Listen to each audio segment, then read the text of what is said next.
हम लोग का देखिए, आपके चैनल का नाम है सफर में मुलाकात, और हम लोग सफर में मुलाकात भी कर रहे हैं। बताइए। लोग गाली देते हैं बिहारी के नाम से, और बिहारियों को बोलते हैं कि आप मराठी बोलो, गुजराती बोलो, तब यहाँ पे नौकरी करो, या नहीं तो फिर बिहार में भागो। बिहार बदलने की रास्ते पर प्रशांत किशोर जी चले हैं। आज के डेट में देख लीजिए कि उनके साथ बिहार चल पड़ा है। सबसे बड़ी समस्या हमारे बिहार में है बेरोजगारी की। लोग पढ़ लिख लेते हैं, ग्रेजुएशन कर लेते हैं, लेकिन उनको रोजी रोजगार नहीं मिलता। अभी हम करहगर विधानसभा 209 क्षेत्र में हैं और यहाँ पर जन सुराज पार्टी के ओर से जनसंपर्क कार्यक्रम के दौरान यहाँ पर रितेश पांडे जी उपस्थित हैं और कुछ यहाँ पर लोगों से हम बात करने का प्रयास करते हैं। आपका नाम? मेरा नाम आशुतोष तिवारी हुआ।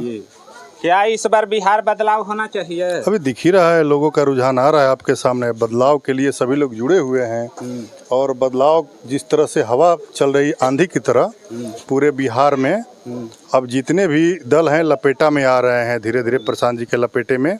और कौन कौन आएगा लपेटे में और जाएगा खाला में, वो तो देखने को मिल रहा है। और विपक्षी पार्टियों का मैं बात नहीं करूंगा, मैं बात करूंगा जनसुराज की, कि जो मिशन लेकर के, जो विजन लेकर के जनसुराज पार्टी ने चला है, उसको हम लोग कदम से कदम मिला करके प्रशांत जी के साथ में खड़े हैं। क्या विजन है जनसुराज का? हमारा सबसे पहले है पलायन को रोकना। बिहार से पलायन कब रुकेगा? जब यहाँ रोजगार मिलेगा। हम लोग रोजगार देंगे जब हमारी सरकार आएगी तो। दूसरी चीज़ है शिक्षा, तीसरी चीज़ है चिकित्सा। शिक्षा के बिना पूरा जीवन अधूरा रह जाता है। हमारे पास अगर शिक्षा ही और ज्ञान नहीं रहेगा तो फिर आखिर में ज़िंदगी जीने की कुछ मज़ा नहीं होगी। तो इसीलिए जो हमारे बिहार को अपंगु बना करके आज 35 सालों से दो पार्टियों ने रख दिया है, इंडिया और एनडीए ने, तो उसको हम लोग सुचारू ढंग से चलाने का काम और लोगों में बताने का काम कर रहे हैं कि आप लोग बदलाव में शामिल होकर के बिहार को बदलिए, और जितने भी भ्रष्ट नेता हैं उनको आप आईना दिखाइए, ताकि हमारा बिहार सुधरे और यहीं पे शिक्षा और रोजगार की व्यवस्था हो। जन सुराज पार्टी आएगा तो पलायन के लिए क्या कार्य करेगा? पलायन के लिए यहीं पे रोजी रोजगार के लिए मान लीजिए हम 10 से 15 हज़ार की व्यवस्था बिहार में ही किया जाएगा। तो जो बाहर जा कर के 30,000 35,000 रुपया कमाते हैं, अगर हमारे गांव तक, हमारे बाज़ार तक, हमारे अगर शहर सासाराम तक मिलता है 15,000 रुपया, तो हम उससे अपना जीवन यापन कर सकते हैं, और घर के परिवार भी साथ में रहेंगे, उनका भी, हम माता पिता का भी अच्छे से सेवा कर सकते हैं। दूसरी बात, बच्चों का भी देखभाल कर सकते हैं। अपने छोटे छोटे बच्चों को, बहुत सारे लोग हैं जो कि मजदूरी करने के लिए छोड़ करके घर पे बेबी बच्चे को अकेले छोड़ करके और बाहर में जाते हैं नौकरी करने के लिए, और वहाँ पे लोग गाली देते हैं बिहारी के नाम से, और बिहारियों को बोलते हैं कि आप मराठी बोलो, गुजराती बोलो, तब यहाँ पे नौकरी करो, या नहीं तो फिर बिहार में भागो। तो कैसी दुर्दशा है हमारे बिहार की। इसको सुधारना सबसे बड़ी चीज़ होगी, और सुधारने के लिए हम लोग गली गली घूम रहे हैं, मोहल्ला मोहल्ला घूम रहे हैं, और लोगों को ये बता रहे हैं कि आप लोग बिहार को सुधारने में सहभागी बने, और आगे आपका बच्चे का शिक्षा का व्यवस्था होगा, बच्चे का रोजगार का व्यवस्था होगा।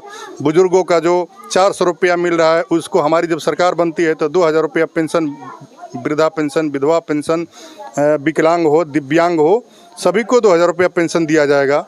और हर एक प्रखंड में 5 नवोदय और नेत्रहाट जैसी स्कूल की व्यवस्था की जाएगी, ताकि शिक्षा की व्यवस्था दुरुस्त हो। और महिलाओं को यहाँ हम 4% ब्याज दर पे 5 लाख रुपया देने का काम करेंगे, ताकि अपना स्वयं रोजगार कर सकी। और किसानों की हर संभव कोशिश रहेगा कि सुविधा मिले खेती करने में, अच्छी किस्म की उनको पैदावार जैसी सिंचाई की व्यवस्था की जाए, खाद की व्यवस्था समय समय पे की जाए, ये सब सारी व्यवस्था रहेगी। क्या बिहार में बदलाव होना चाहिए? एकदम निश्चित बिहार में बदलाव तय है, और जो बिहार बदलने की रास्ते पर प्रशांत किशोर जी चले हैं। आज के डेट में देख लीजिए कि उनके साथ बिहार चल पड़ा है, और इस बार 2025 में पूर्ण बहुमत की सरकार जनसुराज की आएगी। जन सुराज का सरकार बनेगा तो बिहार में क्या क्या विकास होगा? देखिए, हम लोग का पहला मुद्दा है शिक्षा। जब तक लोगों के बीच में शिक्षा नहीं होगा तब तक बिहार नहीं बदल सकता है। दूसरा, रोजगार। हर हाथ को रोजगार चाहिए, और रोजगार होना जरूरी है। इसीलिए शिक्षा और रोजगार 2 मुद्दे पर खास करके हम लोगों की फोकस है।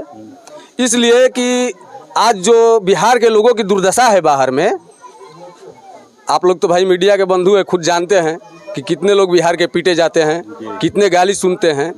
तो सबसे पहले शिक्षा और रोजगार जरूरी है। आज जब तक जन स्वराज पार्टी का सरकार बनता है तो बिहार से पलायन खत्म हो जाएगा, एकदम निश्चित। ये तो हम लोग का वादा है कि 12 से 15 हज़ार की नौकरी की व्यवस्था पूरे बिहार वासियों को बिहार में ही दिया जाएगा। चलिए अब यहाँ पर रितेश पांडे जी से बात करते हैं। सर, स्वागत है आपको मेरे चैनल सफर में मुलाकात में। बहुत बहुत धन्यवाद। ये और हम लोग का देखिए, आपके चैनल का नाम है सफर में मुलाकात, और हम लोग सफर में मुलाकात भी कर रहे हैं। बताइए, आप ये बताइए कि आप भोजपुरी इंडस्ट्रीज में आप एक फेमस और चर्चित कलाकार हैं, और भोजपुरी इंडस्ट्री छोड़कर गांव-गांव जाकर लोगों से मिलना, ये आपके मतलब मन में कैसे आया? यानी आप एक अभिनेता हैं, अभिनेता से नेता बनना क्यों चाहते हैं? देखिए, सबसे पहले तो हम एक गरीब किसान के लड़के हैं जी, यही हमारा घर कर है। और देखिए, हम पैदा होते अभिनेता और गायक नहीं बन गए थे, हमने संघर्ष किया है। यही देखिए, जो अंगुरी पे निशान है, ये हंसुआ का है धान काटने में, ठीक है ना। तो गरीब परिवार, एक गरीब किसान के घर से ही निकल के हम लोग आज यहाँ तक हैं। दूसरी बात, जब यहीं से निकले हैं, एक किसान परिवार के लड़के को हमारे जो भी हम आज हैं, सबके प्यार दुलार आशीर्वाद के बदौलत ही तो हैं। हमारे लोगों ने हमको प्यार दिया, गायक बनाया, गायक से अभिनेता बनाया, और अभिनेता से नेता भी बनाएंगे, यही लोग बनाएंगे, और कौन बनाएगा। ये बताइए कि आप गांव-गांव में घूमते हैं, तो आपके क्षेत्र में सबसे बड़ा समस्या आपको क्या दिखाई? अब देखिए, अपना कैमरा दिखवाइए। ये गली नाली की ये व्यवस्था रहनी चाहिए सर। ये ऐसा आप हर जगह देखिए, आदमी कोई गिर जाएगा। ये तो बाद की समस्या है। जो सबसे बड़ी समस्या है भैया, वो बेरोजगारी की है। अभी एक चाचा से हम बात कर रहे थे, चाचा ने बोला कि उनके 2 लड़के पढ़ के तैयार हो गए हैं, एक नातिन पढ़ के तैयार हो गई है, और पढ़ लिख के सब लोग घर बैठे हैं, उनको कोई रोजी रोजगार नहीं मिल रहा है। तो सबसे बड़ी समस्या हमारे बिहार में है बेरोजगारी की। लोग पढ़ लिख लेते हैं, ग्रेजुएशन कर लेते हैं, लेकिन उनको रोजी रोजगार नहीं मिलता। तो जन स्वराज पार्टी से जुड़ने का आपका विचार मन में कैसे आया? क्योंकि यही एक ऐसी पार्टी है जिसका नाम है जन स्वराज। वो बात कर रही है अच्छे शिक्षा की बिहार में ही, वो बात कर रही है बिहार में ही रोजगार की। यही पार्टी बात कर रही है कि बिहार से पलायन कैसे बंद हो। पलायन सिर्फ लोगों का नहीं हो रहा है, देखिए पलायन बुद्धि का भी हो रहा है। जो लड़के पढ़ने के लिए जा रहे हैं, उधरे पढ़ लिख के, गरीब तो मान लीजिए कि जाता है अपना रोजी रोटी कमाने, वो कमा के फिर वापस भी आ जाता है। लेकिन जो सुखी संपन्न घर के लोग जो अपने बच्चों को पढ़ाने के लिए बाहर भेजते हैं, वो वापस भी नहीं आते हैं, उधर ही रह जाते हैं। माँ बाप बुढ़ौती में अकेले घर पे रहते हैं गांव में, और उनके बच्चे वहीं जहाँ पे भेजे रहते हैं पढ़ने के लिए, उधर घर मकान बना के उधर ही रहते हैं। तो ये पलायन की स्थिति है हम लोगों के बिहार में। तो हम लोग का सबसे प्रमुख मुद्दा, ऐसा चलता रहा भैया तो बिहार में तो कोई बचेगा ही नहीं। एक दिन सब लोग ऐसे पलायन करके जाते रहेंगे। तो ये साजिश के तहत हुआ है। हमारे बिहार में अच्छे शिक्षा की व्यवस्था नहीं की गई, क्योंकि नेताओं ने हमारे बच्चों के पीठ से स्कूल का झोरा उतार कर मजदूरी का बोरा लाद दिया।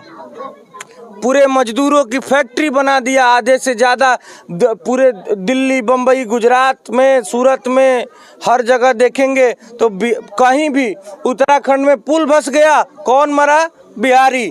हैदराबाद में बम फट गया, एक कंपनी में कुछ फट गया तो कौन मरा? तो बिहारी।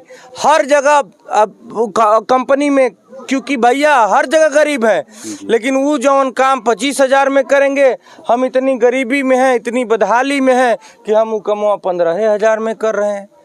हर जगह जाके हम ही मजदूरी कर रहे हैं। क्यों भैया? ये ज्ञान की भूमि है ये बिहार। इसको ये स्थिति नेताओं ने बना दिया कि मजदूर का फैक्ट्री बना दिया। लेकिन अब बिहारी समझ चुका है, अब बिहारी संभल चुका है और इनकी अब बातों में आने वाला नहीं है।